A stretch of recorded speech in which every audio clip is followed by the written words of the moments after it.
As the whole world is focused on fighting the COVID-19 pandemic together, Pakistan-based terror groups are taking the advantage of this crisis, including the economic disruptions, to unleash violence and recruit more terrorists. Recently, Western anti-terror observers indicated towards the disturbing signs of increased terror activities in Pakistan, while the world remains focused on fighting the pandemic. A report. Western anti-terror observers are seeing disturbing signs of terror groups like the Pakistan-based Lashkar-e-Taiba, Jaish-e-Mohammad and others like the Hizbul Mujahideen exploiting the COVID-19 turmoil, including the economic disruptions, to ramp up their recruitment of jihadi foot soldiers. According to Dr. Siegfried Wolf, Director of Research at the South Asia Democratic Front, a Brussels-based think tank, jihadi groups have a long tradition of exploiting crisis situations for their terrorist activities, recruitment and propaganda campaign in South Asia, especially in the Afghanistan-Pakistan region.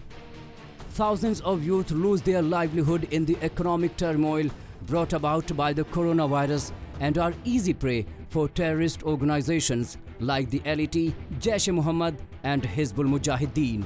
He further said that the states and their societies are in particular vulnerable situation in all aspects of daily life, as they are already facing an extraordinary challenge of coronavirus. Thus, terrorists are trying to exploit these conditions to produce maximum fear and to further escalate the crisis with their violent and verbal assaults. Dr. Wolf told that jihadists in Pakistan also use the crisis to undermine the government, for example, by ignoring lockdown and social distance regulations.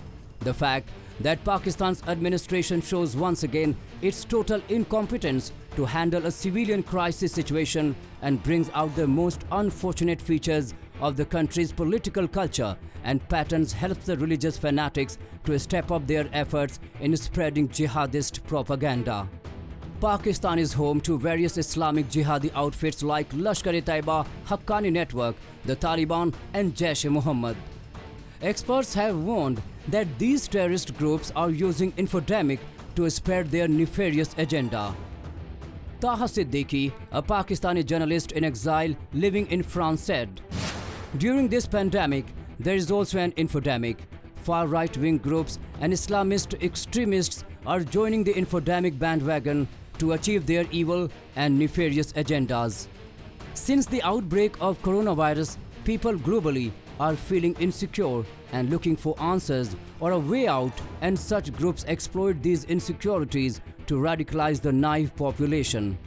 Siddiqui also said that at one side, far-right groups are spreading conspiracies about how the virus has been unleashed on purpose. Islamists, on the other, are calling this a divine punishment and urging Muslims to come back to the so-called righteous path, which usually entails violent behavior.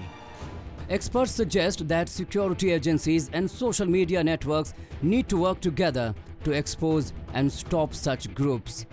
Junaid Qureshi, the director of Amsterdam-based European Foundation for South Asian Studies, said, "It is of course horrific to learn that while the world is fighting against the COVID-19 pandemic, terrorist groups are trying to exploit this turmoil and turbulent times by advancing their agenda and recruitment policies. However, it is not surprising, as terrorist groups have an embedded character of exploitation in their modus operandi.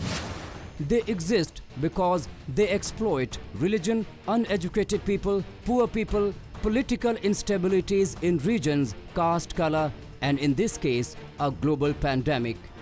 The tactic of terrorist groups is exploitation, followed by subsequent weaponizing their so-called success of exploitation. The same is happening now, as some may exploit and weaponize the pandemic, while others will exploit by weaponizing those who have been tested positive or otherwise been a victim of the pandemic, whether economically, politically, or socially. He believes counter-terrorism discourse and operations in this new environment are equally important as the healthcare and economic impact of COVID-19. Qureshi said that we cannot and must not expect mortality in these hard times from terrorists and terrorist organizations, and as such, we must ensure that these elements do not get emboldened by the fact that our attention might drop as we fight the coronavirus. Junaid further said that the world will find a medical solution to COVID-19 in the course of time. Terrorism will still be there, and the only solution is to continue keeping a hawk's eye focus on the changing dynamics of terrorist organizations and its supporters and keep adapting in order to counter it.